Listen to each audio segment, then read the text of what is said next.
When Superintendent Sam Steele arrived in the area, he established what he referred to, or what was named, Kootenai Post. And originally Kootenai Post was located about a mile across the highway. And he built barracks buildings, a hospital, officers' quarters, a jailhouse, to service the needs of the division that came down. Now, today what we use the buildings for, this long building here is used as overnight accommodation for our school children that come out during the months of May and June to take part in our education programs. And we can house or sleep about 70 kids on straw mattresses on raised trestle beds. And they stay overnight and take part in our education programs. And they cook and sleep, some of them, in the cookhouse at the end there. And they are expected to have all their meals heated on a wood stove, to use an outhouse, to have a flag raising ceremony in the morning, and to do exercises and drills as if they were new recruits in the Northwest Mounted Police.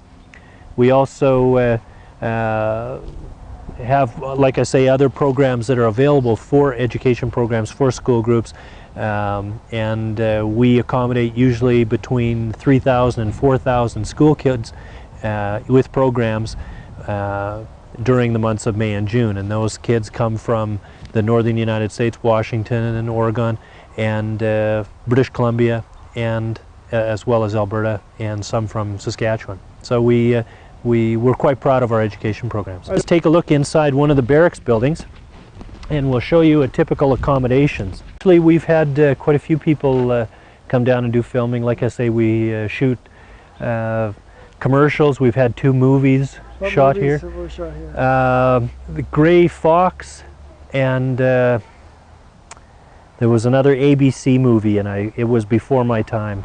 So we can sleep about 70 kids in the barracks buildings, and it's a very reasonable price. It works out for a group of 70 kids. It costs them about $1 a kid to stay overnight. This is the Galbraith Ferry office. There's an interesting story about Mr. Galbraith. He charged, during the peak years of the gold rush, you had to pay $10 for each loaded pack animal to cross the river, and $5 for each man. Now, in that day, $5 was about a week's wages. So it would cost you, in relative terms today, it would cost you about $500 to $600 for a ferry crossing. Now, in that day, $5 was about a week's wages. So it would cost you, in relative terms. Basically, this cabin was moved from the border to Fort Steele as part of the display. Now, every time you take a piece of rock, or the large rocks out, you always wash them off, because there could be a small little fleck of gold on the rock. And you want to look at each rock as you're putting it out, because it could be, you know, a big chunk of gold, a good nugget.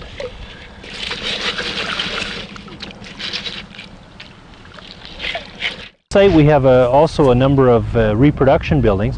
One of them is Mrs. Sprague's Confectionery, where they sell candy and soft drinks, root beer, sarsaparilla, that sort of thing for refreshment. Across the street is the reproduction of the McBride hardware store, and it's a reproduction of the original McBride building with photos, using photos from the 1890s that we had to make it as authentic as possible. Here we have the McBride hardware store, and inside is a working hardware exhibit, and they have a number of artifacts on display, and this is typical of a hardware store in the 1890s in this area. Across the street we have Kershaw & Son General Store, and it's a working store. It is an original building, and the operators are Joe and Jean Ann Debrasini, and they operate a gift shop, and a general store. And let's go into the general store. Hi, Joe. Hi. Okay, and they sell candy and confection items as well as giftware, hats and china, and you name it, they've got it. Okay.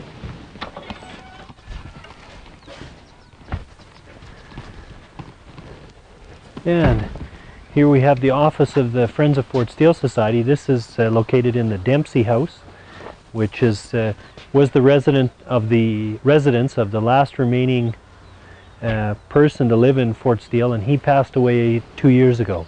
His name was Wendell Dempsey. Dr. Watt's office, the dentistry office, and okay.